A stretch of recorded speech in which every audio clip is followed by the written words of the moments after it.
Tyrone, how come you didn't ride the bus here? Because they were very stupid and rude. Well, it's really important for you to do that. I don't care. Well, you should do it. It's really important that you're not using grandma as a crutch. You're an adult, 23 years old. Get on the bus and do what you have to do. Because I rely on her a lot. You shouldn't be relying on her. You're 23 years old. You should realize that. Mm-hmm. You think I'm stupid? No, I don't think you're stupid. I said it's important, and I know you're smart enough to realize that. Yeah. So what I want you to do is get your butt on the bus and figure it out. You know how to do it. We've done it multiple times. Well, I don't wanna. You don't want to? Yeah. Then fine, we won't do anything fun. Okay. We're going to go do more job skills. Yeah. We're going to do more training. Is that what you want, or would you rather go do fun stuff? Fun stuff. So let's think about that. Okay. Ride the bus, fun stuff, or don't ride the bus and more work. Yep.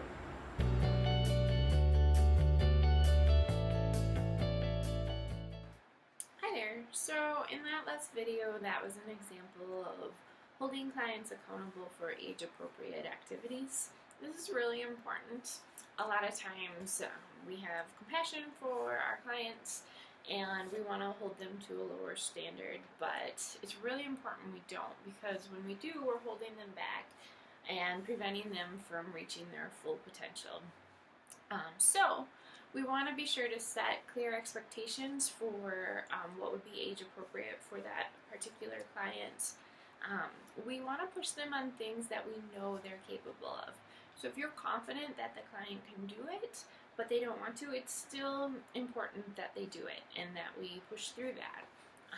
There might be some nervousness or anxiety around doing some of these new skills, but practice is what's going to make them successful at it.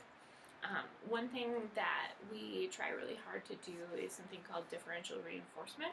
And so you saw that a little bit in the video with Carlos.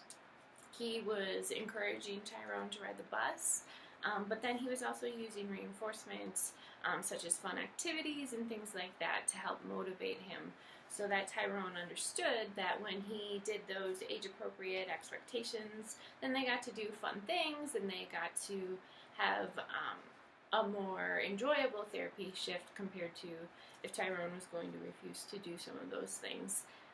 Then the therapy shift wouldn't have been as fun because they would have had to work on different skills.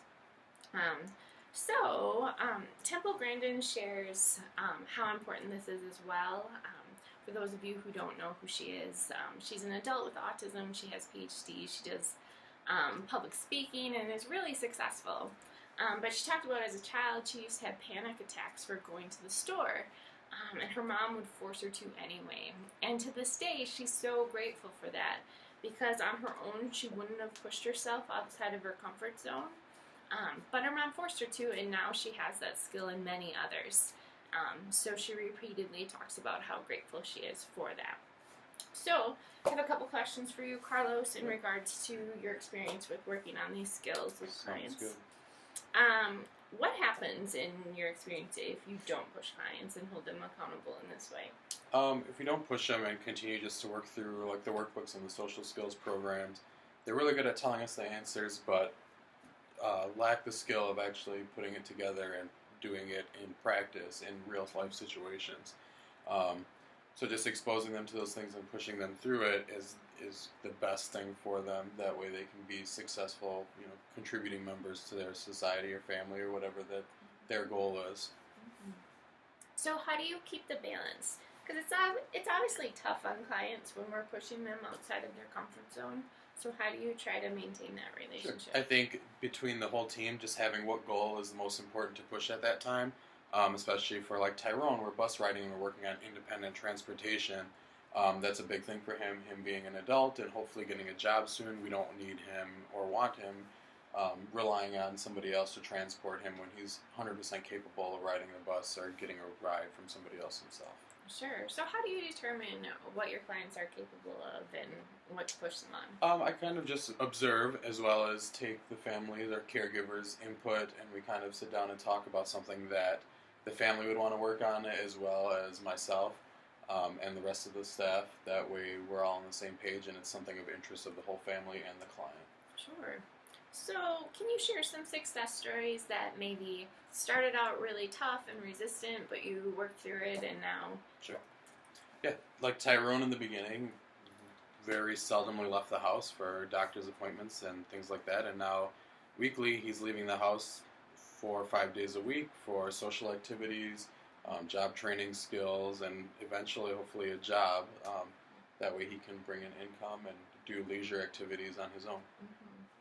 So how do you ensure that your clients understand why you're pushing them? Before they go and do the task or the thing that we're pushing them to, we break down socially why they're doing that, go through some social mapping, discuss the pros and cons of why they're doing this. Like for Tyrone, yeah, it might be tough. Yeah, I might see some people on the bus that I don't want to talk to, or there might be some problem-solving situations. But ultimately, Tyrone can be more independent. Hopefully live on his own, get to his job that he wants to get to, go see his friends, those kind of things without relying on somebody and needing someone constantly. Sure. So how do you get the whole team on board? Kind of like I talked about before, make sure it's a motivating goal for the family, the caretaker, the individual themselves. In the video, Tyrone didn't really want to ride the bus, but for him, it is motivating because he does have a sense of pride for riding that bus on his own. Mm-hmm. So it is motivating for him. It was just at the time, and he was in one of his moods where he was cranky about it, but ultimately it does reinforce him to be independent. So working on these skills is really important. It does create some tough moments sometimes where we're pushing people out of their comfort zone, but it truly is the compassionate thing to do because of the independence and the pride that our clients can get when they gain these skills. Our ultimate goal is to have every client living as independently as possible, having meaningful relationships, and this is how we get there.